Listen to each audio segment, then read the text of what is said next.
자, 우리 구호를 외치고 한번 시작할까요?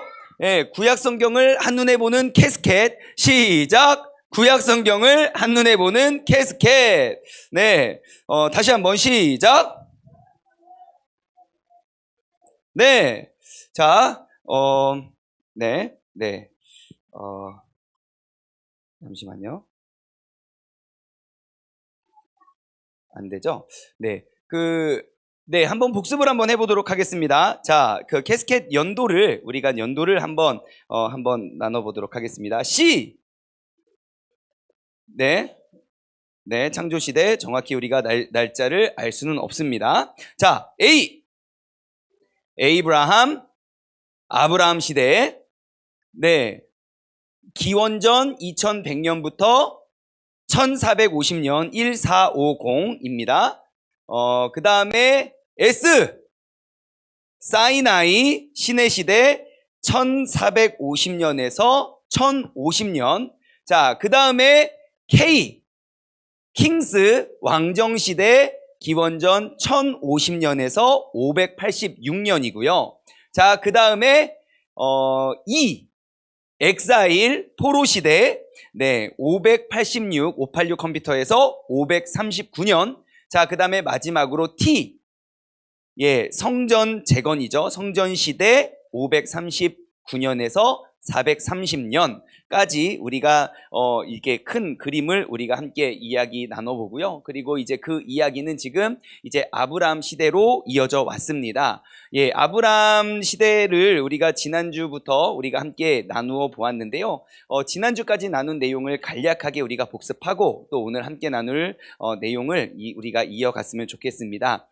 자, 첫 번째 어떠한 일이 있었나요? 함께 읽어볼까요? 시작! 하나님이 아브라함을 우르에서 불러내십니다. 네, 하나님의 약속과 하나님의 계획을 이루기 위해서 그 우르라는 지역에 살고 있는 아브라함을 택하여 그를 불러내십니다. 당시 아브라함이 우르를 떠났을 때 나이가 몇 살이었죠? 75세. 예, 75세에 그 아내 사라는 65세, 10살 차이가 났고요. 그리고 그 우르라는 지역의 특징, 그 우르가 섬기던 신은 어떠한 신을 섬겼다고 했나요? 달신을 섬겼습니다. 달신. 예, 하나님을 모셨던 곳이 아니고요. 달신을 섬겼지만 그를 택하여 그를 불러내셨습니다. 자, 그래서 중요한 사건은 하나님이 그를 부르실 때 75세였다는 것과, 그리고 더 중요한 건 그의 아내는 늙었고요. 더 중요한 건 그 여인이 75세까지, 즉 65세까지 불임의 여인이었다는 겁니다. 자, 그런데 불임의 여인인데, 그래서 불임의 여인이지만 지금 그의 자손이 한 명도 없어서, 그 혹시 엘리에셀 기억나십니까? 엘리에셀이 누구였죠? 예, 아브라함의 종이었고, 그 엘리에셀이 어떠한 종이었나요? 아브라함의 유산을 물려받을 후계자였어요. 자, 여기서 우리는 사라의 대단함을 한 가지 또 살펴볼 수 있습니다. 성경에 기록된 건 아니지만 그냥 제가 사라라는 여인을 이렇게 묵상하다가 생각한 건데요. 그 당시 사람들이 유산을 상속할 때 그 본처가 아이를 낳지 못하면 누구에 의해서 아이를 받는 것이 문화적으로 그냥 문화라고 했었죠? 첩이죠, 첩. 첩을 들여서 그 여종을 통해서 아이를 낳고 아이를 받는 것이 그냥 그들의 일상의 그냥 문화였습니다. 그게 뭐 특별하게 특출나게 이상한 일이 아니었습니다. 그런데 왜 이 아브라함에게는, 사라에게는 65세가 될 때까지 첩의 자식이 없었을까요? 네? 왜 그랬을까요, 여러분? 왜 종을 세워놓고 아브라함의 대를 이어가게 만들었을까요? 이 사라가 보통 여자가 아닌 것 같습니다. 내가 죽으면 죽었지, 내가 첩의 자식의 내 대를 못 보는 거죠, 이 여자가. 그러니까 좀 더 이 사라에 대해서 이따가 좀 더 나누어 보도록 하겠습니다. 자, 아무튼 중요한 건 사라도 늙었고 불임의 여인이고 자식이 없었다는 거죠. 자, 그런데 이제 하나님이 아브라함에게 약속을 하십니다. 아브라함을 불러서 무슨 약속을 하십니까? 첫 번째, 내가 너로 말미암아 별과 같이 많은 자손을 주겠다. 예, 많은 후손을 줄 건데 그 많은 후손은 정말 네가 바라보는 그런 별과 같이 많은 그런 후손들을 너에게 줄게라고 이야기를 했는데 이게 뭐 우연인지 필연인지는 모르겠으나 사라만 불임이고 그 다음 며느리부터 다산의 여인이 그 집안에 막 들어왔던 게 아닙니다. 사라, 리브가 그 다음에 레아, 그죠? 레아죠. 레이첼, 예, 레아, 리브가, 사라 3대가 그 계보를 이어갈 하나님의 약속의 자녀 3대가 다 불임의 여인이었다는 것이지요. 예, 그를 통해서 우리는 인간적인 시각으로는 말할 수 있어요. 하나님이 다산의 축복을 주셨다면 정말 다산의 축복을 얻은 여인들을 그의 며느리로 집안의 식구로 들였어야 되는데 3대가 다 불임의 여인이 들어왔다는 건 하나님이 아니고서는 이 약속을 누구도 이어갈 수 없음을 고백하고 보여준다는 사실을 우리는 알 수 있습니다. 자, 그 다음에 또 약속한 것은 무엇입니까? 내가 너와 나의 그 관계를 끊임없이 유지하겠다. 다시 말해 이것은 하나님의 약속이고 하나님의 약속이 끊이지 않는다는 것은 무엇을 말합니까? 그 약속을 한 나도 지금까지 살아있는 하나님, 전능하신 하나님, 너희의 기도를 듣고 또 너희의 기도를 응답해 줄 수 있는 하나님. 예, 그래서 지난주에 저와 대양이가 우리 만나서 빵을 나눠 먹자고 약속을 했는데, 그 약속이 그 중에 한 사람이 뭐 잘못되거나 하나님이 먼저 데려가시면 그 약속한 사람이 죽거나 없어지면 그 약속은 자동 파기가 돼요. 근데 이 하나님의 약속이 지금도 유효하고 중요한 이유는 간단합니다. 하나님은 지금도 살아계시기 때문입니다. 그래서 그 살아계신 하나님이 우리와 영원히 함께 하실 것을 하나님은 약속하셨고요. 그리고 그 다음에 또 무엇을 약속하셨습니까? 약속의 땅입니다. 약속의 땅을 그 약속의 땅으로 하나님께서 인도하여 주신다고 하였는데, 예, 실질적으로 보면 아브라함, 이삭, 야곱 3대가 텐트 생활합니다. 텐트 생활하면서 그럼 그들이 약속을 안 누렸잖아요. 아니요. 사도 바울은 이야기하죠. 그들은 믿음으로 그 모든 약속을 다 성취하고 누린 사람이라고. 그렇기 때문에 아브라함이 믿음의 조상이라는 부름을, 호칭을 받아도 정말 조금도 어색하지 않지요. 자, 여기까지 지난주에 우리가 나눠보았고요. 들을 때마다 새롭죠? 예, 그래서 너무너무 감사합니다. 예, 들을 때마다 너무너무 신기하고 재밌게 들어주셔가지고. 자, 그래서 아무튼 우리 이어서 아브라함의 이야기를 한번 나눠보도록 하겠습니다. 하나님께서 아브라함을 통하여 약속하신 그 또 다른 약속은요. 함께 읽어볼까요? 시작. 하나님의 임재. 내가 너와 함께 하리라. 예, 우리는요, 앞서 그 창조 사건을 통해서 우리가 알 수 있는 건, 하나님의 그 약속, 하나님의 명령이었죠. 그 하나님의 명령, 그 온 우주 만물을 다스리고 통치하시고 창조하신 그 하나님의 약속의 명령을 지키지 않고 인간이 죄를 지었고, 그 죄의 싹슨, 죄의 결과는 이제 사망이 그 안에 들어옵니다. 그리고 그의 자식이었던 가인 역시 그 동생 아벨을 죽이고 하나님으로부터 분리가 되었습니다. 그게 인간의 모습이에요. 생각하는 모든 것들이 하나님으로부터 분리되고 떨어진 상태. 그런데 하나님이요, 약속하신 또 다른 것은 무엇이냐면 내가 너희들과 늘 함께 하겠다고 약속하시면서 그 그림이, 어떠한 그림이 옆에 딱 떠오릅니까? 예, 옆에 여러분 표를 보시면 거기 이제 구름이 하나 뿅 떠오르지요. 여러분, 저 구름은 정말 중요한 구름입니다. 이 구름에 하나님의 임재가 있는 곳이라면 여러분, 우리는 어떠한 문제도 그리고 어떠한 두려움을 우리가 겪을 이유가 전혀 없습니다. 왜냐? 지금 나를 돕고 나와 함께 하시는 그가 전능하신 하나님의 아버지임을 우리가 알 수 있기 때문입니다. 여러분, 그러면 우리의 삶도 지금 하나님께서 나의 삶에 함께 하시느냐, 그 하나님의 임재를 내가 느껴가는 것 역시 너무너무 중요하다는 것이죠. 여러분 근래에 내가 기도를 하거나 예배를 드리거나 하나님의 임재하심을 내가 경험했던 때는 언제입니까? 우리가 언제나 이 아브라함의 약속을 기억하며 내가 늘 너희와 함께하겠고 늘 너희를 지키고 하나님의 그 단절되었던 그 끊어진 관계를 다시 회복시켜 놓은 그 하나님의 임재가 너희와 늘 함께하겠다는 그 약속이 영원한 약속임을 다시 한번 기억하고 그 성령님께서 내 안에서 늘 동행하고 거하여 달라고 우리가 기도하며 우리가 늘 그 임재를 경험할 수 있는 우리 모두가 되길 소망합니다. 자, 다음 넘어가겠습니다. 자, 함께 읽어볼까요? 시작! 모든 족속이 아브라함의 씨로 복을 받다. 예, 자, 창세기 12장 3절 지금 바로바로 이런 거 뜨나요? 오늘 좀 찾아볼 거 여러 개 있는데 네, 창세기 12장 3절. 자, 제가 읽어드릴게요. 땅의 모든 족속이 너로 말미암아 복을 얻을 것이다. 그래요. 예, 땅의 모든 족속이 너로 말미암아 복을 얻을 것이다. 자, 지금 이 약속은요, 정말로 중요한 약속입니다. 땅의 모든 족속들, 그 족속들에게 복이 되기 위해서 하나님이 아브라함을 택하시고 그 모든 족속을 향한 약속을 하신다는 거죠. 여러분, 하나님의 계획은 누구에게 복을 주기 위함입니까? 아브라함이 아니죠. 모든 족속에게 복을 주기 위함으로 아브라함을 택하여 그에게 약속하셨다는 거예요.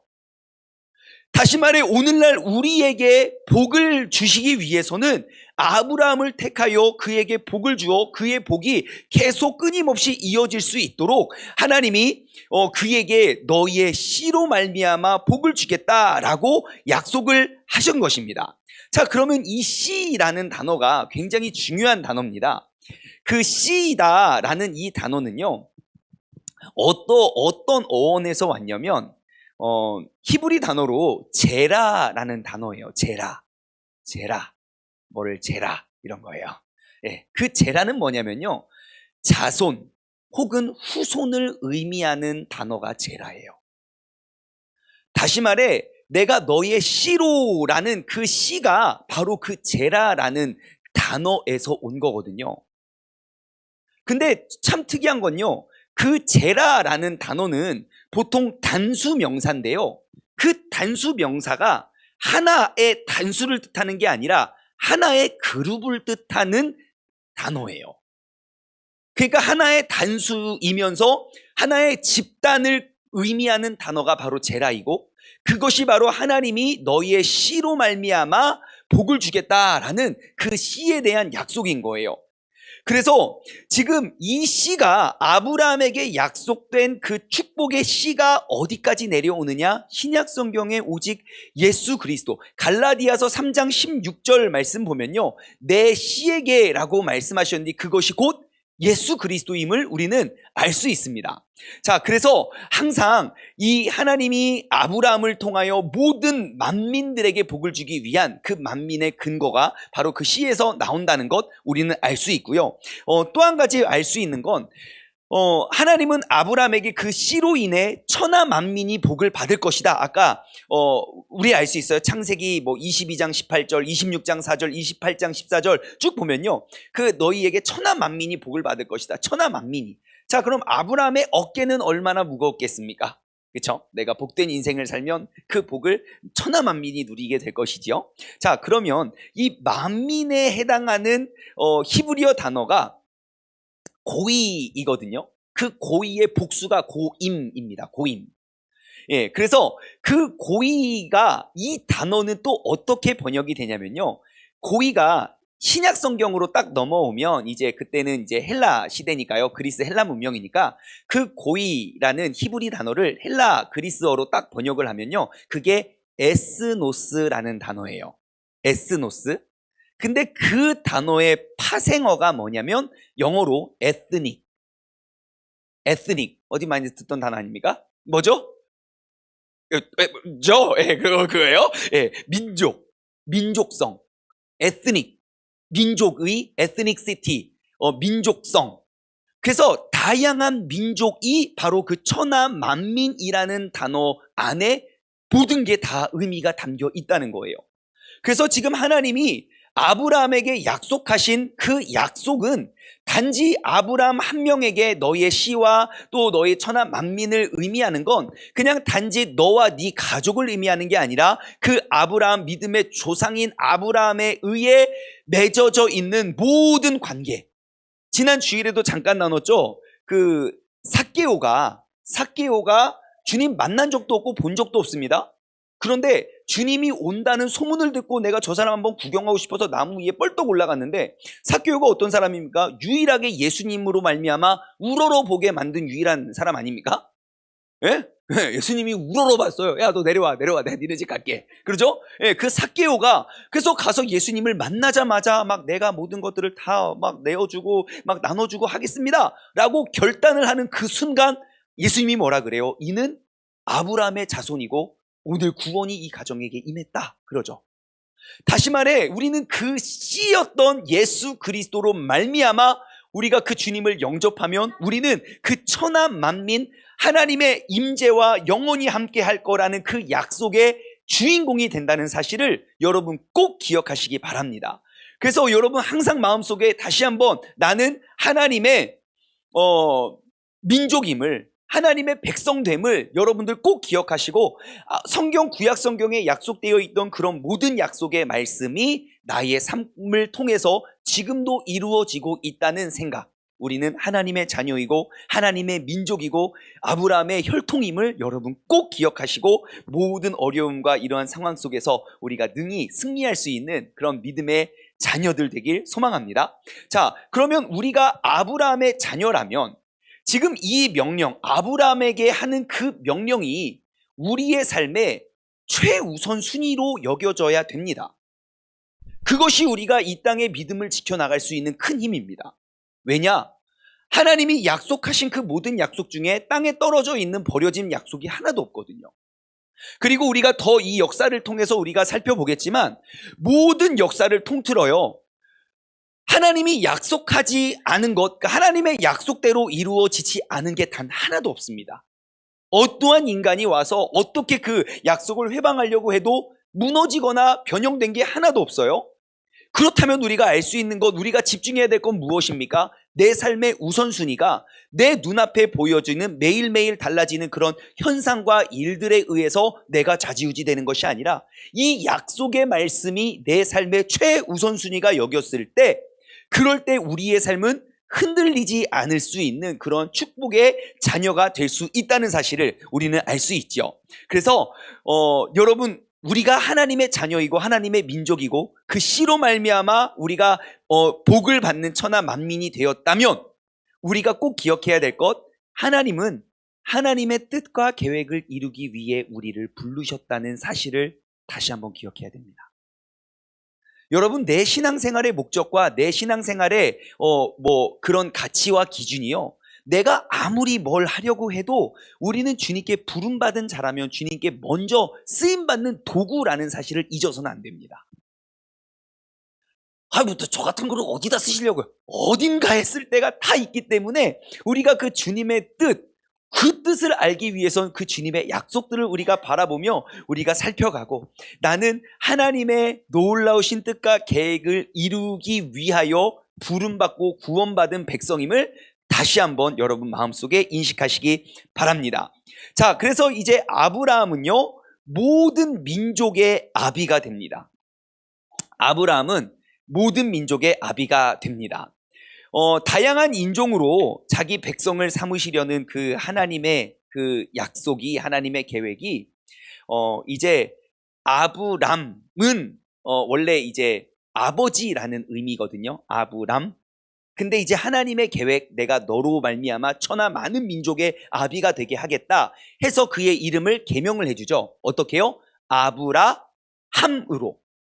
그 아브람과 아브라함의 차이는요, 그게 다수를 의미하는 그런 이제 복수형이 되는 거예요. 그래서 아버지가 아니라 우리 모든 사람의 아비가 되는 거예요. 그래서 우리는 아브라함을 모든 사람의 아비, 그래서 우리는 아브라함을 그 믿음의 조상이라고 이야기하는 것이죠.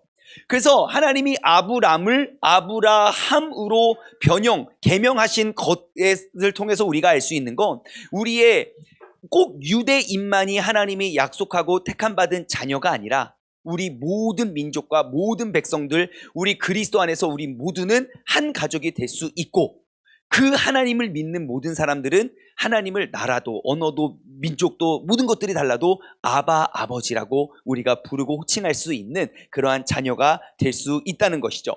자, 그 다음 한번 또 살펴볼까요? 함께 읽어보겠습니다. 시작. 아브라함의 혈통에서 왕들이 난다. 가로 열고 누구요? 네, 유다 가로 닫고. 이 유다라는 사람을 여러분 꼭 기억하시기 바랍니다. 하나님이 아브라함에게 이제 너는 열 왕이 너를 쫓아서 날 것이다. 창세기 17장 6절, 16절, 35장 11절 보면요. 이제 너를 통하여 열 왕들이 계속 날 것이라고 또 약속하십니다. 그리고 아브라함의 손자가 많아요. 예, 아들은 한 명밖에 없지만 그 손자가 쭈라라락 많아요. 그 손자 중에 질문, 유다는 레아의 몇 번째 아들일까요? 어떻게 하시죠? 여기 나오나요? 정답입니다. 예, 네 번째 아들입니다. 네 번째. 예, 유다는요, 레아의 네 번째 아들, 그 네 번째 아들 유다를 통해서요, 하나님은 아브라함을 통해 약속하신 너를 통하여 이제 모든 왕족이 너를 말미암아 나을 거다라는 것을 이제 유다 족속을 통해서 우리는 알 수 있고요. 특히 여러분 구약 성경을 읽다 보면 조금 이렇게 순서에 생뚱맞는 한 책이 있어요. 창세기, 출애굽기, 레위기, 민수기, 신명기는 모세오경하고 여호수아, 사사기, 룻기, 사무엘상하, 열왕기상하, 역대상하 쭉 이어가거든요. 거기에 쭉 큰 이제 그게 역사서예요. 다시 말해 모든 역사가 쭈르르 이어지는데 그 중간에 하나 굉장히 4장밖에 되지 않는 짧은 생뚱맞는 책이 하나 딱 껴 있어요. 그게 뭐냐면 바로 룻기거든요. 룻기. 그러니까 여호수아, 사사기, 사무엘상 넘어가면 이야기가 쫙 이어져요. 사사시대에 와서 모든 것들이 주변 국가들은 왕들이 막 다 섰고 일어났고 막 그 왕들이 다스리고 통치하는데 이 나라는 왕이 필요가 없었거든요. 왜요? 하나님이 친히 왕이 되셨거든요.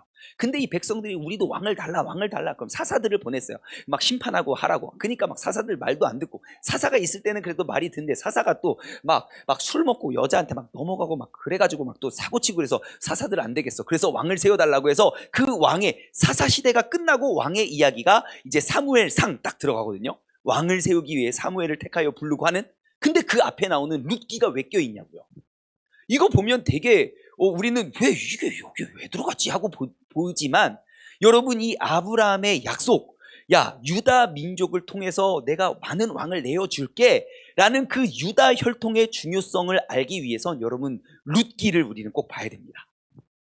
룻기, 그 베들레헴에 아주 중요한 사건이 발생하면서 남편이 죽고 또 첩이 되어 과부가 되어서 내가 절대 떠나지 않을게요 막 그래가지고 막 이삭 죽다가 또 막 부잣집 남자 만나가지고 결혼한 아름다운 이야기 아닙니까? 그런데요, 그 룻과 보아스 사이에서 난 아들의 이름이 뭐죠? 아니죠, 오벳이죠. 오벳의 아들이 누구죠? 이세의 아들이 다윗이죠. 예. 그래서 이제 오벳이라는 아들이 바로 유대 직계 후손이 되죠. 그리고 그의 오벳이 바로 다윗의 할아버지가 되고, 그래서 여러분 그 룻기는요, 하나님이 이제 쭉 하나님의 역사를 이어가실 때 이것이 올바른 흐름 속에 올바른 약속과 이 족보대로 잘 흘러가고 있는지를 이렇게 퀴즈를 해서 딱 맞추듯 우리가 그 역사를 딱 지금 잡아가고 넘어간다는 아주 중요한 책임을 여러분 꼭 기억하시기 바랍니다. 자, 그래서 아브라함의 혈통을 통해서 이제 또 다윗이 난다는 걸 우리는 이제 알 수 있고요. 그리고 이제 아브라함이 그 다음 한번 넘어갈까요? 함께 읽어볼까요? 시작. 아브라함은 하나님이 약속하신 것을 지키신다고 믿는다. 예, 창세기 15장 6절 말씀인데요. 이제 아브라함의 믿음에 대해서 이제 쭉 소개를 하고자 합니다. 왜 아브라함이 우리의 믿음의 조상이 되었는지 정말 키 verse, 그러니까 키 구절이, 핵심 구절이 바로 창세기 15장 6절인데요. 이건 우리 함께 보고 가죠. 창세기 15장 6절. 한번 여러분 성경을 한번 찾아보시고 창세기 15장 6절입니다. 자, 하나님이 아브라함에게 하신 약속, 이것을 우리가 함께 살펴보면서 어떻게 아브라함이 이 약속에 대해서 어떻게 반응했는지를 한번 보기를 원해요. 함께 읽어볼까요? 시작. 아브라함이 여호와를 믿으니 여호와께서 이를 그의 의로 여기시고. 그래요. 자, 아브라함은 하나님의 이 말도 안 되고 얼토당토 없는 그러한 약속을 뭘 합니까? 믿어요. 그의 믿음을 보고 하나님은 그를 의롭게 여기십니다. 자, 여호와를 믿는 것,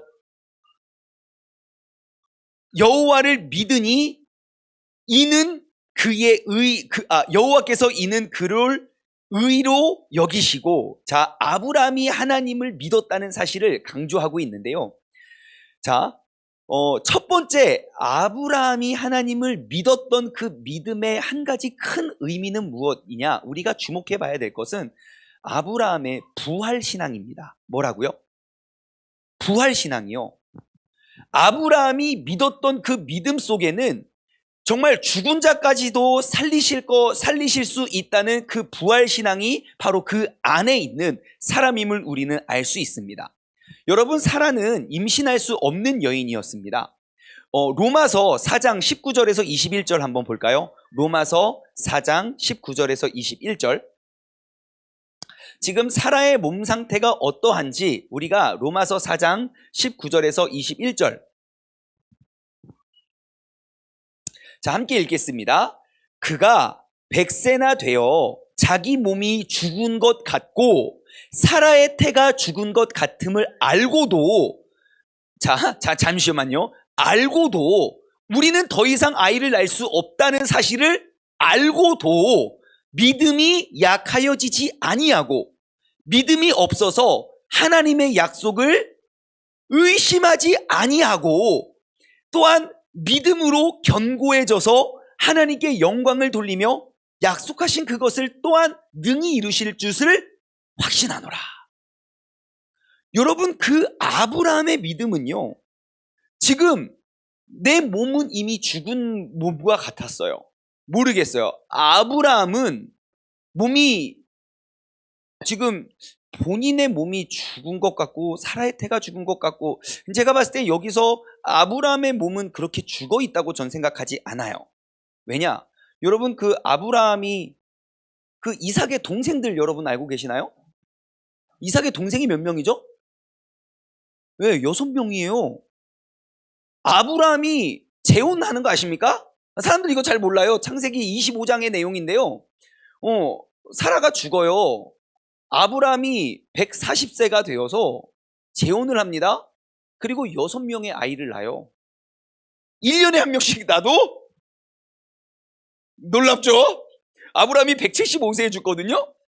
근데 아무튼 2년에 한 명씩 낳았어도 지금 150이 넘어도 아이를, 부인이 젊었겠지만 그래도 아무튼 놀랍고 신기해요. 하지만 지금 로마서 4장 19절 보면 사라의 태가 죽은 것 같다. 이 여자는 이제 폐경기가 지난 거죠. 더 이상 아이를 낳을 수 없음을 알고도 그의 믿음이 약해지지 않았다는 거예요. 죽은 자까지도 살리실 수 있다는 그 하나님의 그 능력을 아브라함을 믿었어요. 근데 이 아브라함의 믿음이 왜 대단하느냐? 약속을 의심하지도 않고 믿음으로 그 약속이 더욱더 견고해졌다는 거예요. 우리는 어떠합니까? 우리 모두에게도 믿음이 있잖아요. 우리도 하나님의 약속 알고 나도 하나님의 자녀임을 알아요. 이 오늘날 내 눈앞에 보여진 어려움과 환난과 역경 다 견뎌내고 이겨낼 수 있는, 이게 뭐 힘들고 어려울수록 하나님의 크신 뜻임을 알고 있어요. 하지만 그 환경이 점점점 안 좋아지면 안 좋아질수록 우리의 믿음이 흔들려요. 행여 그것이 정말 잘못됐어요. 모두가 끝이라 말해요. 죽었어요. 그 가능성이 없어요. 그러면 우리의 믿음 역시 포기해버려요. 저기 문 좀 닫아주시겠어요? 포기해버려요. 그것이 우리의 믿음이에요. 하지만 아브라함은 달라요. 아브라함은 그것이 잘못되어 가고 있음을 알고도 이미 사라의 태가 더 이상 아이를 낳을 수 있는 희망이 없음을 알고도 그는 믿음이 흔들려지지 않았다는 거예요. 그리고 오히려 그의 믿음이 더욱더 견고해져서 하나님께서 이러한 것들 능히 이루실 수 있을 것을 확신합니다. 이게 바로 믿음의 확신이고 이것이 우리가 다시 한번 점검해 봐야 할 구원에 대한 확신입니다. 여러분, 아브라함의 믿음은요, 아브라함에게는 분명히 부활 신앙이 있었습니다. 다시 말해 뭐 세세한 기록은 없지만 이러한 것들을 통해서 우리가 알 수 있는 건 설령 누군가가 죽어도 하나님은 능히 살리실 수 있을 거야 라고 아브라함은 믿었어요. 왜냐하면 이미 아브라함도 늙었고 사라도 임신할 수 있는 그 가능성이 0%가 됐거든요. 그런데 사라의 태가 죽은 것임을 알고도 그는 생명을 낳을 수 있다는 믿음이 된다는 것이죠. 여러분, 오늘날 나에게 다가오는 그런 어려움과 역경과 그러한 환난, 여러분 그것들을 이길 힘이 어디에 있는지 아십니까? 바로 내가 하나님을 믿는 그 믿음 안에 있습니다. 여러분, 이미 우리에게는 그 믿음의 선포가 되어졌고 우리가 믿기만 하면 돼요. 흔들리지 않으면 돼요. 우리가 그 약속을 붙잡으면 돼요. 그래서 여러분, 오늘 이 창세기 15장 6절의 말씀을 기억해서 우리도 정말 죽은 자까지도 살리시는 그 부활 신앙이 우리의 삶 가운데 회복되길 소망합니다. 자, 아무튼 사라는 지금 이 아브라함의 믿음에 대해서 뭐 히브리서 11장 11절 12절에도 소개하고 있어요. 뭐 잉태할 수 없는 있는 힘을 뭐 얻었으니 뭐 하면서 좀 쭈르르르 나오고, 자, 그 창세기 18장 11절에도 나이가 많아 늙었고 사라에게는 여성의 생리가 끊어졌는지라 라는 말씀을 통해서도 우리가 알 수 있어요. 사라는 이제 육체적으로 더 이상 아이를 낳을 수 없는 상황이죠. 그런데요, 우리가 주목해야 될 것은 무엇입니까? 이 육신적인 인생의 그런 한계가 아니라 그 사라가 임신을 했다는 겁니다. 그것이 놀라운 이야기예요. 왜냐하면 지금 하나님이 죽은 것에게 생명을 주신 거예요.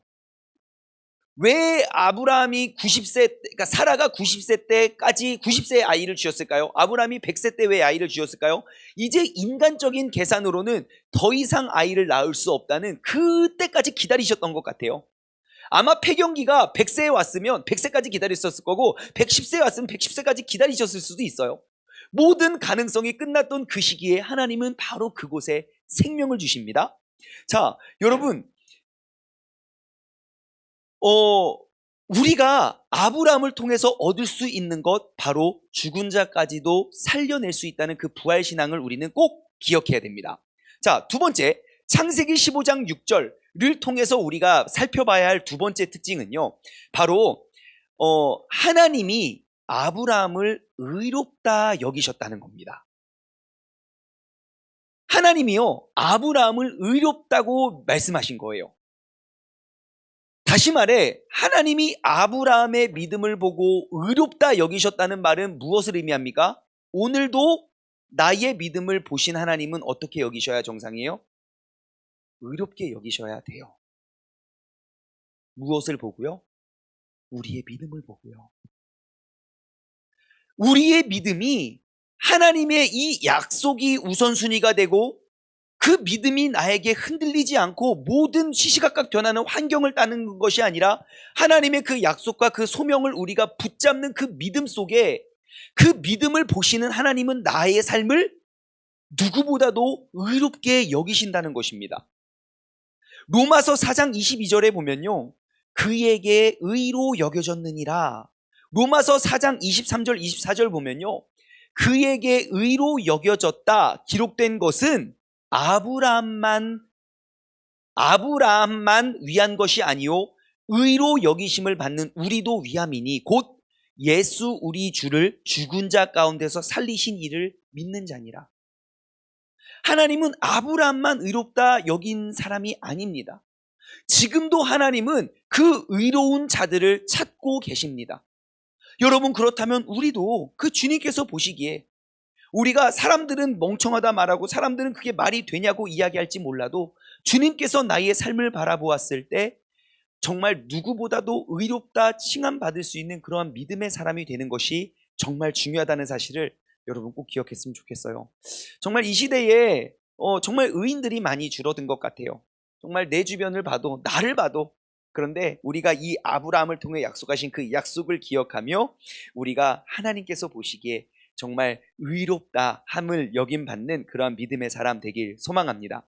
자, 아무튼 하나님이 죽은 것에 대해 생명을 주신다는 그 믿음을 가지고 있던 아브라함, 그 아브라함의 믿음은요, 하나님이 모든 것들, 그러니까 나의 대를 끊을지라도 하나님은 재창조가 가능하셨다는 그 믿음을 갖고 있었습니다.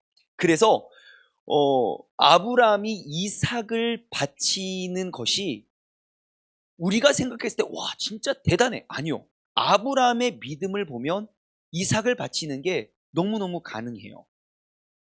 설령 이삭을 죽이더라도 하나님이 이 아들을 살려내실 수 있을 거야 라는 그 믿음이 있다면, 우리에게는 그러한 믿음이 전제되지 않으면 그것이 참 어렵고 불가능하지만 그 믿음이 전제된다면 여러분 이게 너무너무 쉬운 일이에요.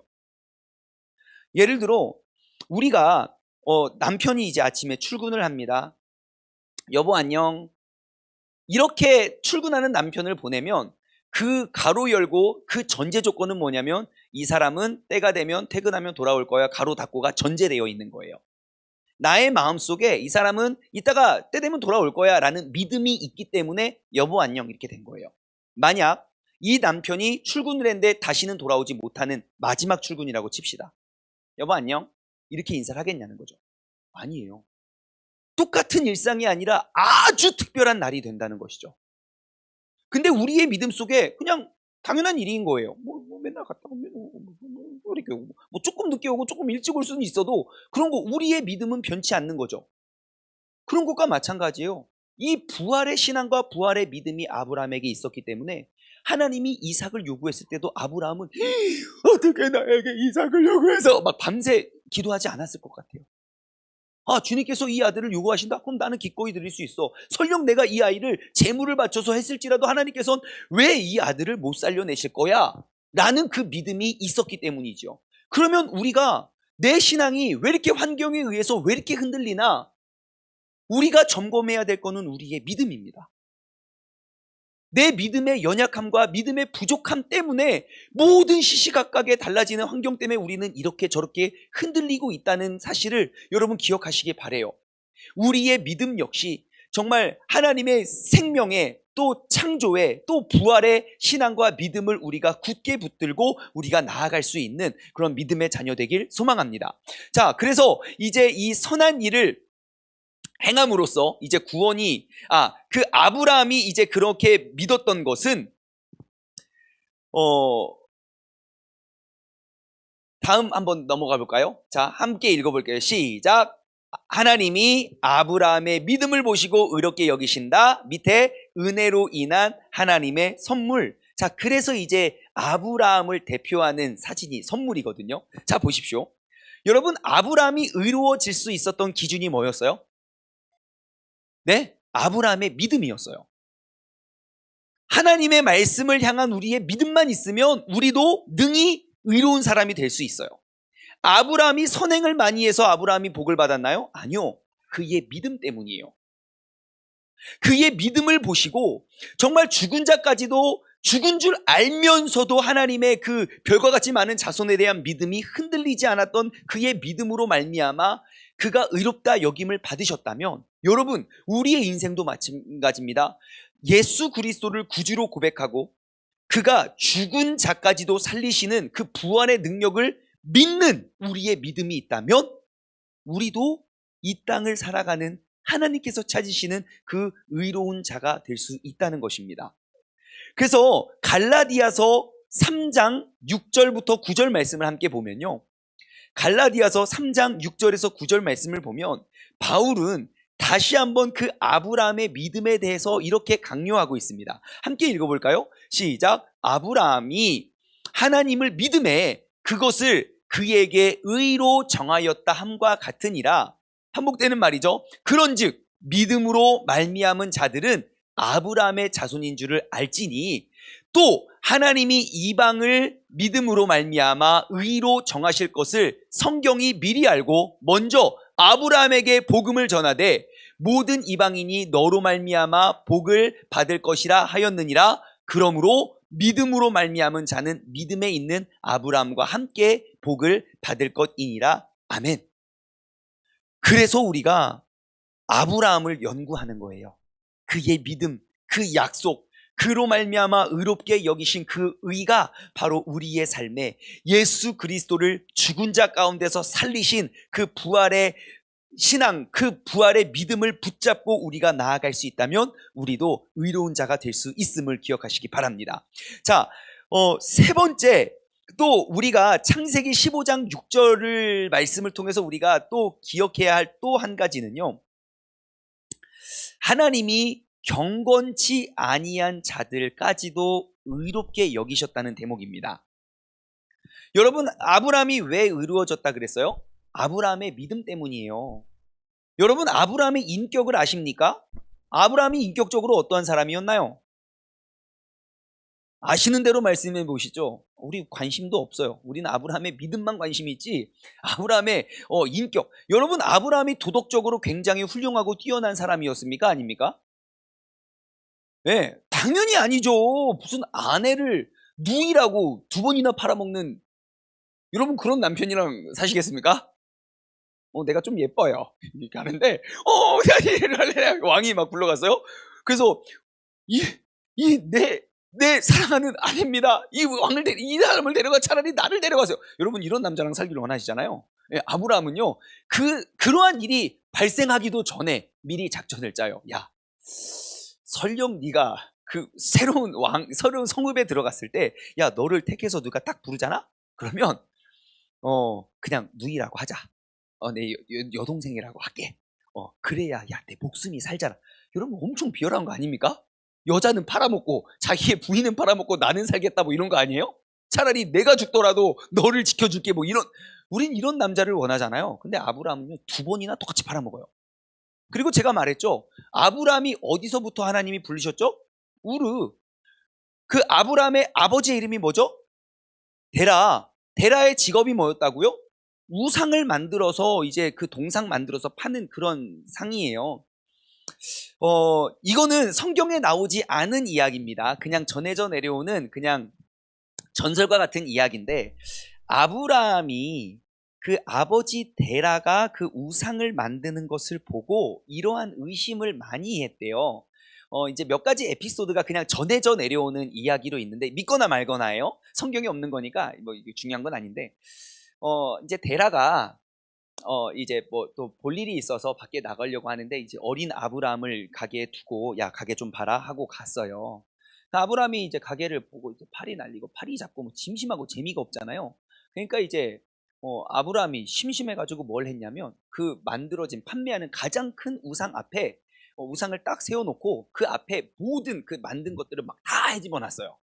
그리고 이 그 큰 막대기 하나를 그 제일 큰 동상의 어깨에 딱 이렇게 해놓은 거예요.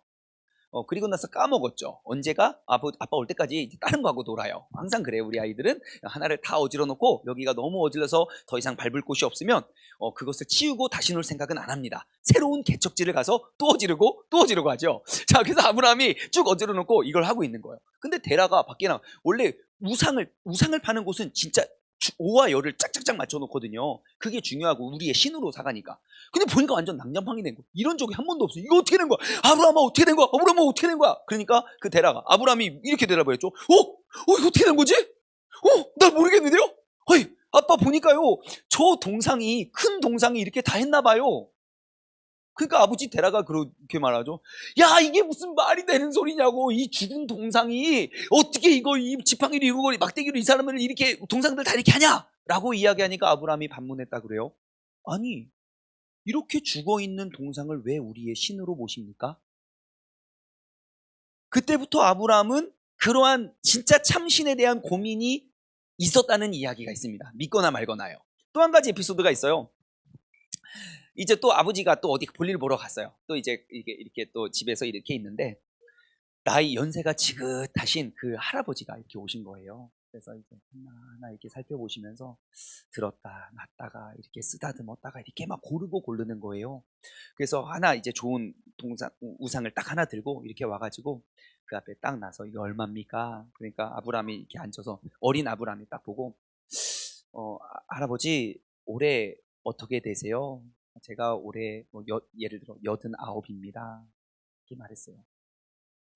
할아버지, 우리 아빠 이거 엊그저께 만들었는데요? 아니, 엊그저께 만든 신이 이 사람을 모셔야지. 90세 되신 할아버지가 엊그저께 만든 신에게 나의 하나님이라고 믿고 절을 하는 것 자체가 말이 안 된다는 거예요. 예, 아무튼 믿거나 말거나요. 성경에 없는 이야기니까 그냥 전해져 내려오는 이야기에 의하면 그러한 신앙적인 갈등이 있었다는 것을 우리는 알 수 있는데, 중요한 건 뭡니까? 아브라함은요 어려서부터 그냥 달신을 섬기는 그러한 우르라는 지역에서 컸고, 우리 아버지는 항상 그 우상을 섬기는 모습을 봤고, 아브라함 역시 그러한 것이 이상하지 않을 정도로 그렇게 우상을 섬겼던 인격을 가지고 있었어요. 그리고 여자를 막 팔아먹고, 그리고 이제 결정적으로 이제 그 사건을 우리가 한번 생각해 보죠. 아브라함이 2번이나 자신의 아내 사라를 두고 거짓말을 하죠. 네, 창세기 12장 10절 그리고 20장 1절부터 쭉 보면 나오는데요. 제가 이제 이 대목을 묵상을 하면서 야, 이 사라가 이게 보통 여자가 아니구나. 제가 이제 막 생각을 하게 된 거예요. 자, 아까 제가 한 가지 말씀드렸잖아요. 왜 아브라함에 분명 첩이 있었음에도 불구하고 그 첩의 자식에게 유산을 물려주지 못했을까?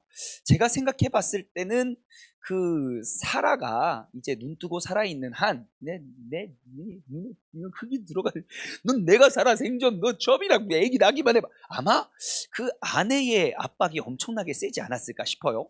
그런데 여러분 보십시오. 지금 사라가 몇 살 때 집을 떠났죠?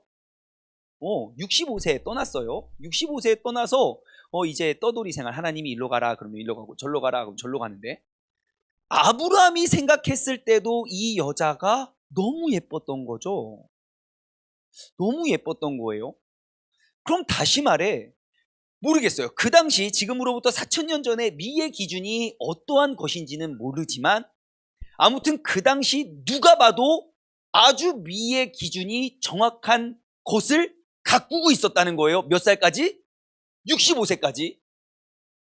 어찌 이게 가능했을까? 그래서 제가 생각해 봤어요. 그럼 요즘 시대의 그 미의 기준이 뭘까? 어떻게 딱 성읍에 그 성읍에 들어가는 문을 열고 딱 들어갔는데 야야 너 빨리 하고 어떻게 데리고 갔을까?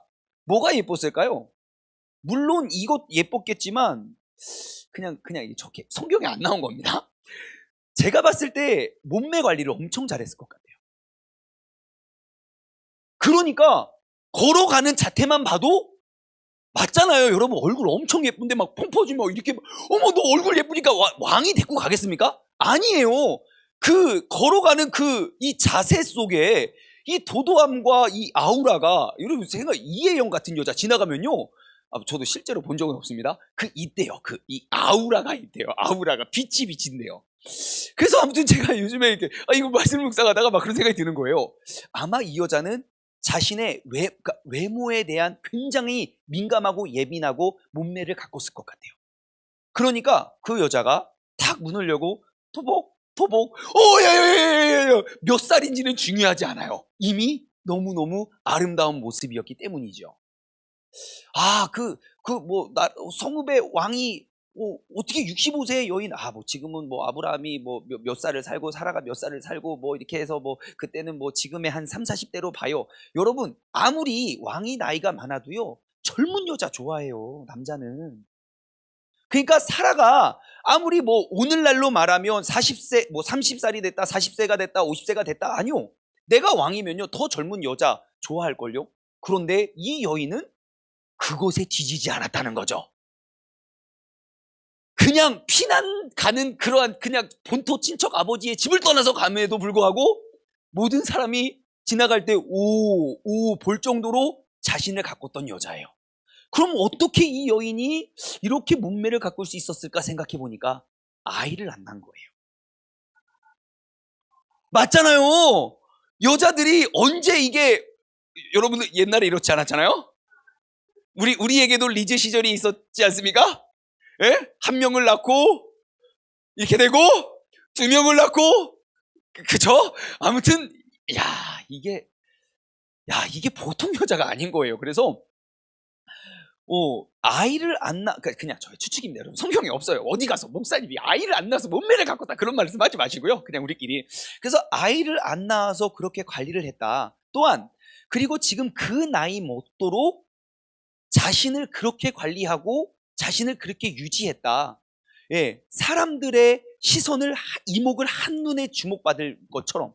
예, 그리고 뭐 또 성경적인 근거를 대면 왜 이렇게 사라가 예뻤을까? 여러분, 그 아브라함이 족장의 그 거의 뭐 우두머리잖아요. 그 우르의 제일 큰 부자였어요.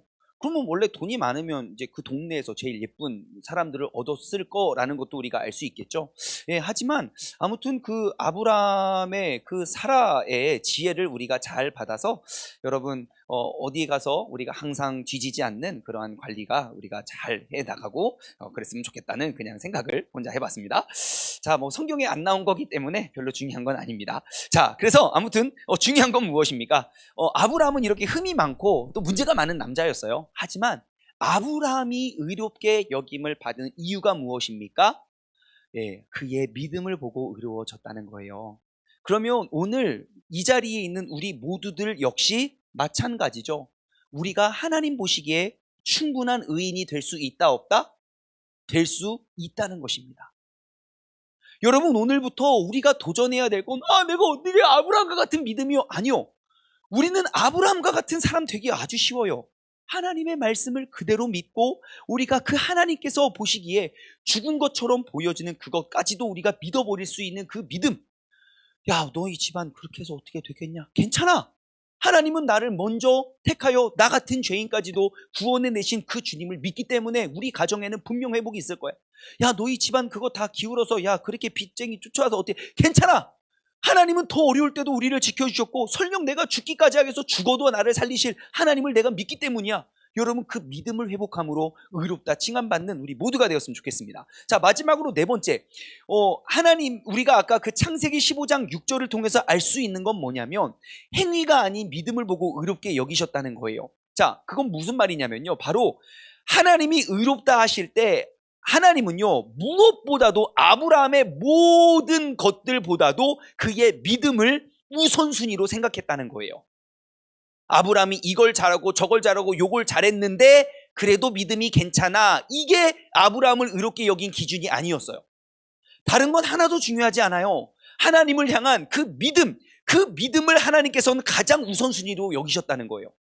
너 부족한 거 괜찮아. 내가 다 채워줄게. 나를 향한 그 믿음만 움직이지 않으면 돼. 그렇다면 여러분, 우리의 삶에 우리가 가장 먼저 내세우고 우리가 보여주고 우리가 자랑할 그 한 가지가 무엇이 되어야 됩니까? 믿음이라는 거예요. 믿음을 잃어버리고 믿음을 놓치고 다른 거 다 채워도 하나님 보시기엔 우리는 그냥 연약한 사람일 뿐이에요. 우리가 아무리 기도하고 아무리 엎드려도 믿기만 하면 돼. 그거 내려놔. 내가 다 채워줄게. 그냥 믿기만 하면 돼. 그거 그냥 포기해도 돼. 내가 더욱더 큰 거 부어줄게. 하나님의 그 메시지에 우리는 귀를 기울이셔야 된다는 것입니다. 하나님은요, 아브라함을 의롭다고 선포하실 만한, 아브라함은 하나님께서 나를 의롭다고 선포하실 만한 어떠한 행위를 하지 않았어요. 그때까지만 해도. 창세기 15장 6절까지만 해도. 하지만 사도 바울은 그 아브라함의 모습을 보고 하나님의 은혜로 베푸신 선물이라고 사도 바울은 고백을 합니다. 로마서 4장 2절에서 5절 한번 살펴보고 넘어갈까요? 로마서 4장 2절에서 5절입니다. 만일 아브라함이 행위로서 의롭다 하심을 받았다면 자랑할 것이 있으려니와 하나님 앞에서는 없느니라. 성경이 무엇을 말하느냐? 아브라함이 하나님을 믿음에 그것이 그에게 의로 여겨진 바 되었느니라. 일하는 자에게는 그의 싹이 은혜로 여겨지지 아니하고 보수로 여겨지나니 이를 아니할지라도 경건하지 아니한 자를 의롭다 하시는 이를 믿는 자에게는 그의 믿음을 의로 여기시나니. 아멘. 우리가 무엇을 잘한 것에 대한 보상을 기대하지 마십시오. 내가 모든 상황을 초월한 하나님을 향한 변치 않는 그 믿음, 그것이 나를 더욱더 의롭게 여기는 것이 되었다는 사실을 기억하시기 바랍니다. 여러분, 아브라함이 의롭게 여겨짐을 받은 것, 그것은 오직 단 하나, 하나님의 은혜이고 그것은 하나님의 선물이고 그 선물은 바로 오직 하나님을 믿는 믿음에서 왔다는 사실을 여러분 꼭 기억하시기 바랍니다. 그래서 아브라함의 시대를 대변하는 그 그림은 저 선물임을 여러분 기억하시기 바랍니다. 그리고 그 선물은요, 오늘날 우리에게도 주어졌다는 사실 여러분 꼭 기억하시기 바랍니다. 자, 넘어가 볼까요? 자, 함께 읽어볼까요? 시작. 하나님이 아브라함과 언약을 맺음으로써 그 약속을 확인하신다. 예, 하나님은요, 아브라함이 자신과의 올바른 관계에 있음을 선포하신 후에 우리가 지금까지 나눠보았던 창세기 15장 6절이죠. 모든 것이 불가능한 것을 알고도 아브라함은 믿었고 그 믿음을 보고 아브라함의 믿음을 보시고 그를 의롭다 여기신 하나님과 그 아브라함과의 그 관계를 회복하신 다음에 창세기 15장 7절부터 21절까지 보면요, 아브라함과 그 언약을 쫘라라락 지금까지 나눠보았던 그 언약을 맺으셨다는 사실을 기억하시기 바랍니다. 지금까지 나눠보았던 그 아브라함의 언약, 그 언약을 보면요, 아브라함이 막 어마어마한 것 약속하지 않았습니까? 내가 너의 뭐 별과 같이 많은 민족을 주겠고 자손의 관계 속에 내가 끊임없이 나는 그 약속을 영원히 지킬 거고 약속의 땅도 줄 거고 하나님의 임재가 있을 거고 너의 씨로 말미암아 네 자손이 다 천대 이르러 다 복을 받을 거고 너는 민족의 아비가 될 거고 특히 너의 유다 혈통을 통해서 이제 너의 혈통을 통해서 이제 뭐 왕이 계속 나올 거고 그리고 나는 막 그런 모든 약속을 한 거 아닙니까? 자, 그리고 아브라함이 뭐 잘해서 하나님이 그런 약속 다 했나요? 아브라함에게 달린 조건이 뭐가 있어요? 아브라함에게 달린 조건 하나도 없습니다. 여러분, 아브라함의 언약의 정말 중요한 특징은요, 무조건적인 언약이라는 거예요. 조건이 없어요. 그냥 내 아이가 예를 들어 민재가 제 아들이에요. 그러니까 우리 집에 있는 모든 특권을 그냥 누리면 돼요. 얘가 뭘 잘해서 너 잘했기 때문에 우리 집에 문 열고 신발장에서 잘 수 있어. 더 잘하면 내가 방으로 드릴 거야. 더 잘하면 화장실 이용권을 줄 거야. 여러분, 이러한 조건이 달리지 않았어요. 그냥 내 아들이라면 너 그냥 다 누려. 아브라함을 향한 그 약속은요, 조건이 없는 무조건적인 언약이에요. 우리를 무조건적으로 사랑하신 부모님과 같이, 우리를 무조건적으로 택하여 부르신 하나님과 같이, 하나님의 사랑과 같이. 자, 그런데 하나님께서 아브라함에게 딱 한 가지 요구하신 게 있습니다. 그 요구가 뭐냐? 바로 창세기 17장에 나오는 내용. 한번 함께 읽어볼까요? 시작. 언약의 표징인 할례. 예, 할례가 뭐죠? 예, 그죠? 예, 고래 사냥이에요. 고래 사냥. 예, 고래 잡는 거죠. 하나님이 그냥 조건을 달지 않았는데 굳이 한 가지 찾아보면요, 꼽아보면 그 언약의 증표로 할례를 하라 그래요. 창세기 17장 9절에서 27장의 내용을 쭈르 너무 길어서 읽어보진 않을게요. 근데 하나님이 이제 모든 남자, 나의 약속을 받는 모든 남자로 하여금 할례를 받게 합니다. 그것은 이제 언약의 증표죠. 근데 그럼 우리도 지금 할례를 받아야 됩니까? 아니요. 여기서 말하는 이 할례, 그 할례의 진짜 의미는요, 우리의 마음의 할례를 받아야 돼요. 그래서 나중에 제가 이에 대해서 나중에 또 에스겔서 막 이런 데 넘어가면 제가 또 한번 설명해 드리도록 하겠습니다. 아무튼 중요한 건 뭐냐면 할례가 뭡니까? 할례. 남자의 가장 은밀하고 가장 중요한 그곳에 불필요한 살을 잘라내므로 피를 내는 거예요. 그 피는 뭡니까? 언약을 성취하는 그 사인과 같거든요. 그래서 이제 모세의 시대에 넘어가면요, 모세로 넘어가면 출애굽한 다음에 모세가 하나님의 명령과 율례와 법도를 쫙 받아줬고요, 그 피를 우슬초에 묻혀서 뿌려요. 쫙. 이 언약의 피, 쫙. 그게 뭔지 아십니까? 그게 모든 계약서 맨 밑에 내가 사인하는 그 사인과 같아요. 그 피가. 그러니까 내가 하나님의 이 모든 언약과 그 약속을 이어가는 사람입니다 라고 약속한다면 우리의 몸에 겉으로 드러나진 않지만 우리의 몸에 그 피를 내어서 이는 택함받은 그 약속의 자녀임을 우리에게 요구하셨다는 거죠. 그런데 오늘날은 그 형식상의 할례는 별로 안 중요합니다. 왜냐? 로마서 2장 28절 29절 말씀 보면요. 로마서 2장 28절 29절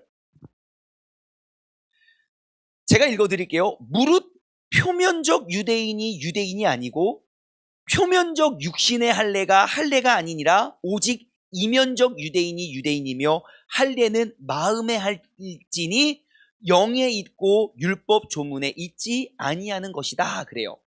그래서 할례가 그냥 우리가 표면적으로 하는 것이 아니라 그래서 이제 사도 바울은 이방인들에게도 구원이 있다는 것을 그 하나님의 약속 모든 민족 모든 백성 모든 에스닉 모든 민족들에게 그 약속이 이어지고 있다는 것을 계속 이야기하고 있지요.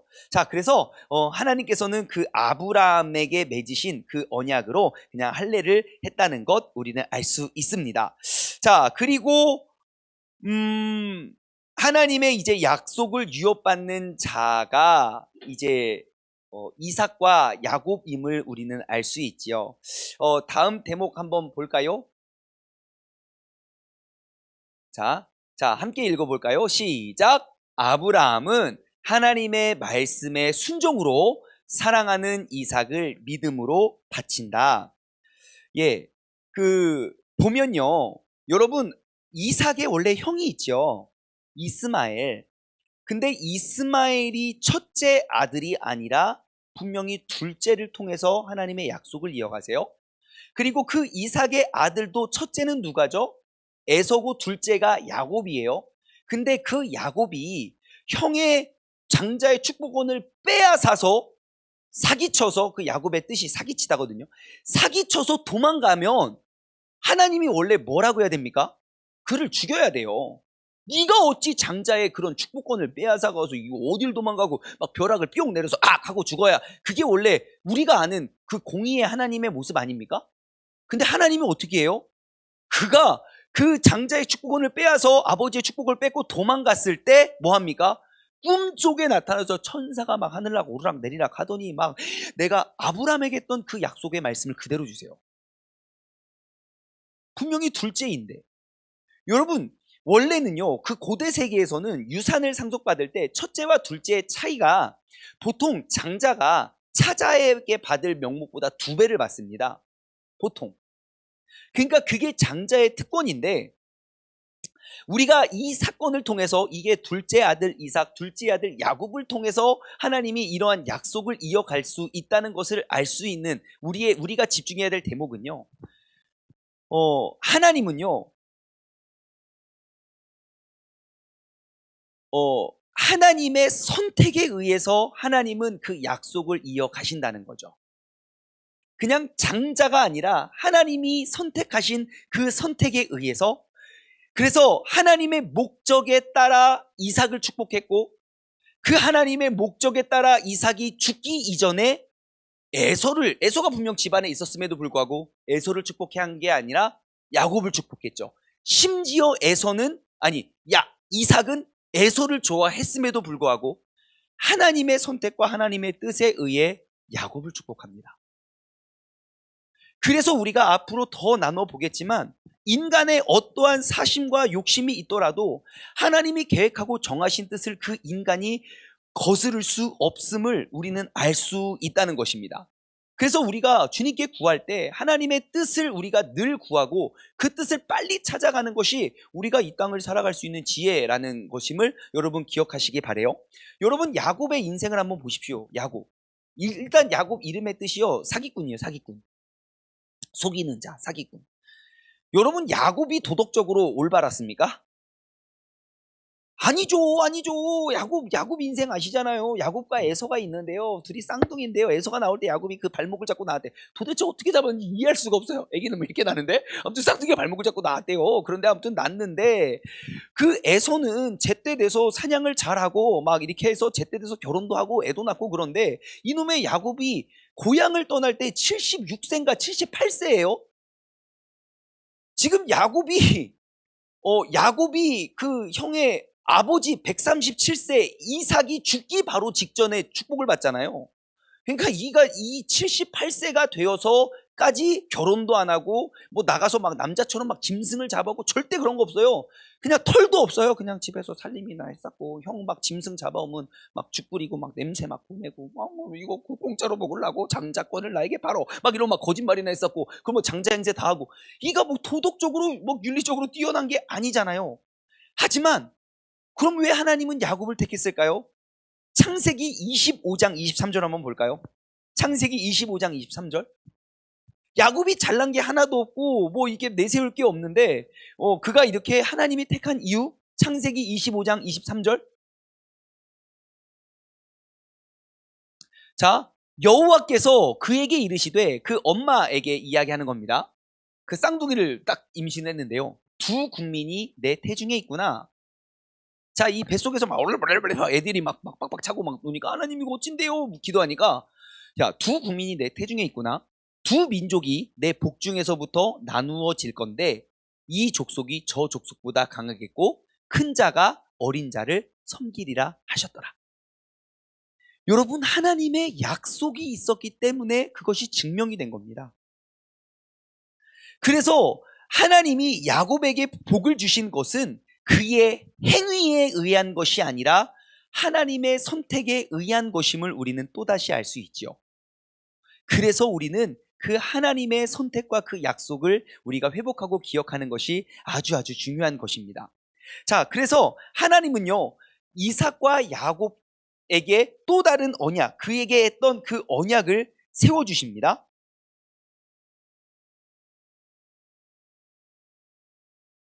자,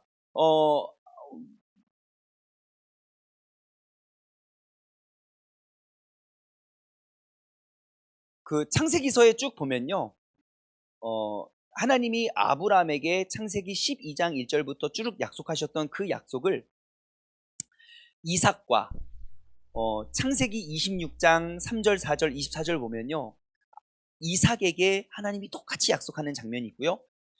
그리고 그의 아들 야곱에게 결정적으로 야곱이 큰 사고 치고 내가 형한테 맞아 죽기 싫으니까 마지막 큰 사고를 치고 집을 떠날 수밖에 없는 도망자의 신분으로 도망갔을 그 타이밍에 하나님이 또 이 약속을 이삭과 야곱과, 아니, 아브라함에게 맺은 그 언약을 이삭에게도 야곱에게도 이어가십니다. 창세기 28장 13절 15절 35장 11절 12절 보면요, 야곱에게 두 번이나 또 그거 약속을, 아니 46장 3절 4절 세 번이나 반복해 하시거든요. 그럼 우리가요, 이 약속이 의미하는 것, 지금 이 약속을 기억하는 것이 앞으로 우리가 이 캐스켓 전체를 이해하는데 정말 큰 틀, 큰 기둥이 됨을 우리는 알 수 있습니다. 왜냐하면 여러분, 애굽에서 노예 생활을 하던 그들을 하나님이 구원하시죠. 왜요? 아브라함에게 약속하셨거든요. 내가 400년 동안 이방의 객이 되어서 내가 되기 된 후에 너를 구원하겠다. 그 약속에 의한 성취입니다. 또한 애굽에서 노예 생활을 하던 그 사람들의 기도를 기억하시죠. 하나님의 약속에 의해 그들은 노예 생활을 하고요. 또한 그들이 하나님이 그 족장들에게, 아브라함, 이삭, 야곱에게 약속하신 것 때문에 황금 송아지, 아론을 통해서 황금 송아지 만들죠. 모세가 십계명 받으러 갔을 때 하나님은 그들을 그 순간 다 멸하지 않습니다. 모든 백성이 하나님을 우상화시키고 형상화시켰음에도 불구하고 그들은 하나님은 그들을 진멸하지 않으세요. 왜냐? 하나님의 은혜와 약속 때문이죠. 또한 하나님이 약속의 땅을 약속하셨기 때문에 여호수아가 이제 그들을 출애굽해서 여호수아에 의해서 진짜 그 가나안 땅을 점령하고 그 주변의 모든 땅을 얻게 되죠. 이 모든 근거가 무엇입니까? 하나님의 계획 아니요, 하나님의 약속이죠.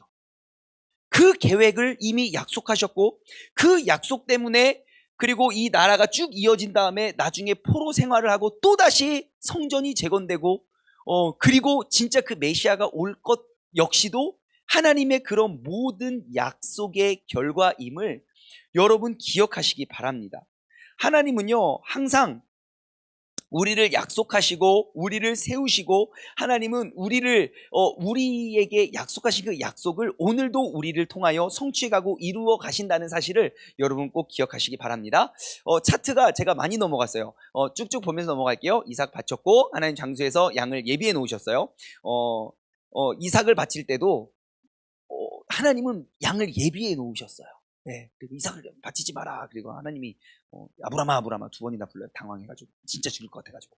네, 그래서 아무튼 그러고 하나님이 아브라함에게 주신 약속의 상속자들 있었고, 그리고 이삭과 야곱이었고요. 약속의 상속자들이고, 하나님 아브라함의 첫 번째 소생 이스마엘이 아니라 언약에 난 아들 이삭이 약속의 상속자다. 장자가 중요한 게 아니라 선택과 약속이 중요하다. 그리고 이삭이 이제 이삭의 맏아들 에서가 아니라 선택에 따라 난 아들 그 야곱이 후계자이다. 자, 그리고 하나님이 아브라함과 맺은 언약을 이삭과 야곱에게도 허락하시고 이스마엘에게도 그냥 난 이스마엘에게도 하나님이 축복을 약속하십니다. 창세기 26장, 28장 그리고 35장의 내용이고요. 그리고 하나님은 야곱의 이름을 이제 이스라엘이라고 이 이름을 바꾸지요. 여러분 가만히 보면요, 이스라엘 족속 그 믿음의 조상이 아브라함이라고 생각하지만요, 정확히 말하면 이스라엘의 조상은 야곱입니다. 야곱. 왜냐? 이스마엘의 혈통은 이스라엘 사람들이 아니거든요. 그 중동 지역이니까. 자, 그래서 하나님이 이름을 야곱이라는 그러한 사기꾼이라는 이름을 이스라엘로 바꾸어서 하나님이 그에게 그 약속을 다시 한번 선포했다는 사실을 우리는 알 수 있습니다. 자, 그리고 이제 마지막으로 넘어와서 야곱 이스라엘에게 이제 12명의 아들이 있었습니다.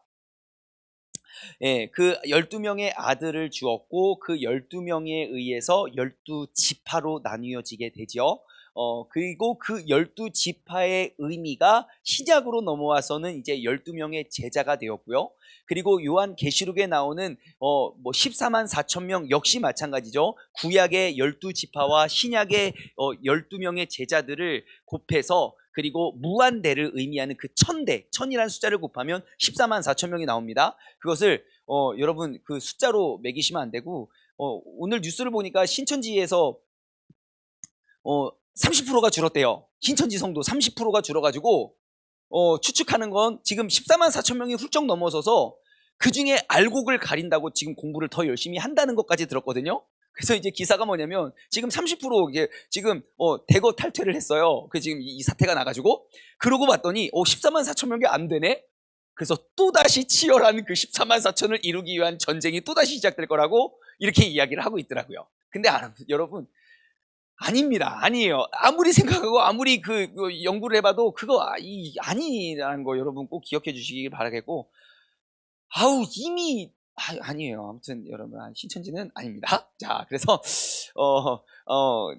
아무튼 하나님이 그를 통해서 이제 그 12지파를 아무튼 나누게 되셨고요. 이제 창세기는요. 이스라엘 자손 또 넘어볼게요. 이스라엘 자손은 애굽에서 노예가 되지요. 노예가 되고 그리고 마지막 하지만 하나님은 아브라함과 이삭과 야곱의 맺은 언약을 기억하시고 하나님의 구원이 그들에게 임하게 되지요. 자, 창세기는요. 이스라엘 자손이 기근 때문에 그 7년의 흉년 때문에 약속의 땅을 벗어나서 애굽에서 살아갈 수밖에 없는 장면으로 마무리가 됩니다. 요셉에 의해서 지금 이 야곱과 그리고 그의 아들들이 다 어디로 갑니까? 애굽이라는 이집트라는 지금 현재 이제 이집트죠. 애굽이라는 곳으로 다 이주하고 창세기의 내용은 끝나요. 하나님은 분명히 그들에게 내가 모든 땅을 너에게 줄게 약속하셨거든요. 근데 그들이 거하고 있던 그 땅마저도 잊어버리고 모든 백성은 기근으로 너무너무 힘들어서 흩어졌고 그들은 이민을 갑니다. 피난을 가죠. 근데 피난 가기 전에 하나님이 누구를 세워서 미리 보내시죠? 요셉을 세워서 미리 보내세요. 여러분 그 요셉을 한번 보십시오. 요셉은요. 그 형들이 요셉을 죽이고자 하는 그 인간의 그러한 역할을 하나님은 그들의 악한 계략을 선으로 바꾸셔서 오히려 그뿐만 아니라 그의 가족들뿐만 아니라 그 민족을 이루어낼 수 있는 통로로 삼으십니다. 여러분, 이게 하나님의 계획이에요. 하나님은요, 언제나 택하신 백성을 통하여 하나님의 귀하시고 선하신 뜻을 이루어 간다는 거예요. 그 약속의 하나님을 우리가 믿고 의지하면요, 우리는 실망하거나 절망할 필요가 전혀 없음을 기억하시기 바랍니다. 그래서 창세기 말씀을 딱 마치면은 하나님이 진짜 어떻게 이렇게 해서 이렇게 또 400년간 또 이렇게 고생을 시키시나 라고 볼 수 있지만, 더욱더 큰 그림을 보면 하나님의 모든 것, 이 세상의 모든 것들은 하나님의 약속에 의해서 이루어진다는 사실을 우리는 알 수 있습니다. 자, 그리고 여러분, 이제 우리가 아브라함 시대를 마치면서요, 지금 이제 여러분 받은 차트에 보시면 그 아브라함 시대까지 지금 다루는 성경이 창세기 12장부터 50장까지거든요. 예, 창세기 12장부터 50장까지. 그러니까 우리가 그러니까 창조 시대 그리고 아브라함 시대를 왔는데, 여러분 창세기를 다시 한번 쭉 읽어보세요. 다시 한번 쭉 읽어보시고요. 이거 성경을 우리가 성경적인 근거를 뽑아내지 못하면 여러분 그냥 듣고 까먹습니다. 그리고 나중에 또 설명드리면 맞아 이게 아니라 정말 이 약속이 내 것이 되기 위해서는요, 창세기를 다시 한번 쭉 읽으시면서 우리가 나눴던 이야기가 보이면 여러분 밑줄을 한번 형광펜으로 칠하면서 한번 읽어보십시오. 그러면 내 삶의 그 약속이 정말 구체화되고 점점 더 강해진다는 것, 확실해진다는 걸 알 수 있고요. 그리고 우리가 중간중간에 신약을 한번 찾아봤잖아요. 그래서 여러분 로마서와 갈라디아서를 한번 읽어보십시오. 로마서와 갈라디아서. 그래서 우리가 창세기와 로마서와 갈라디아서를 함께 읽어보면서 우리가 하나님이 아브라함을 통해 약속하신 그 약속이 어떻게 실현되고 형성되고 이루어지는지 우리가 발견할 수 있게 될 것입니다. 예, 그래서 우리가 오늘 이제 아브라함 시대를 마치고 그리고 모든 것들을 잃어버리고 모든 것이 끝났다 생각되는 그 시대에 하나님이 또다시 어떻게 그 약속을 이루어 가는지 우리는 그 신의 시대를 통하여 다음 주에 이어가도록 하겠습니다. 기도하겠습니다. 하나님 아버지, 감사합니다. 하나님이 의롭다 여기시는 그 기준은 어떠한 행위나 어떠한 모범이나 어떠한 것이 아니라 정말 그의 믿음을 보고 믿음에 의한 삶, 믿음에 의한 행위를 보시고 하나님은 그를 의롭게 여기셨습니다. 하나님, 아브라함의 모습, 그리고 이삭, 그리고 야곱, 그들의 삶의 모습, 그들의 행위를 보면 정말 나도 인간적으로 그런 것까지는 안 하겠다라고 생각이 들 정도로 그들이 의롭진 않았지만, 그들이 의롭다 칭함을 받고 아브라함과 이삭과 야곱의 하나님이라 칭함을 받았던 건 그들은 모든 환경을 초월하여 하나님의 약속의 말씀을 믿었기 때문입니다. 하나님, 오늘 그 믿음의 계보를 이어갈 사람이 바로 이 자리에 있는 우리 모두가 되게 하여 주시옵소서.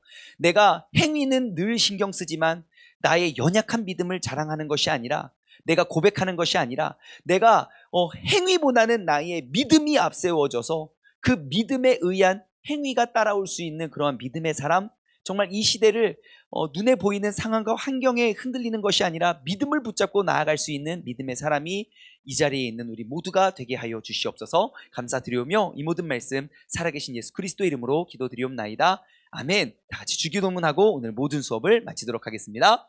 하늘에 계신 우리 아버지여, 이름이 거룩히 여김을 받으시오며 나라에 임하옵시며 뜻이 하늘에서 이루어진 것 같이 땅에서도 이루어지리이다. 오늘날 우리에게 일용할 양식을 주옵시고 우리가 우리에게 죄 지은 자를 사하여 준 것 같이 우리 죄를 사하여 주옵시고 우리를 시험에 하지 마옵시며 다만 악에서 구하옵소서. 나라와 권세와 영광이 아버지께 영원히 있사옵나이다. 아멘. 아멘. 아멘. 수고하셨습니다. 우리 다음 주에 다시 뵙도록 하겠습니다.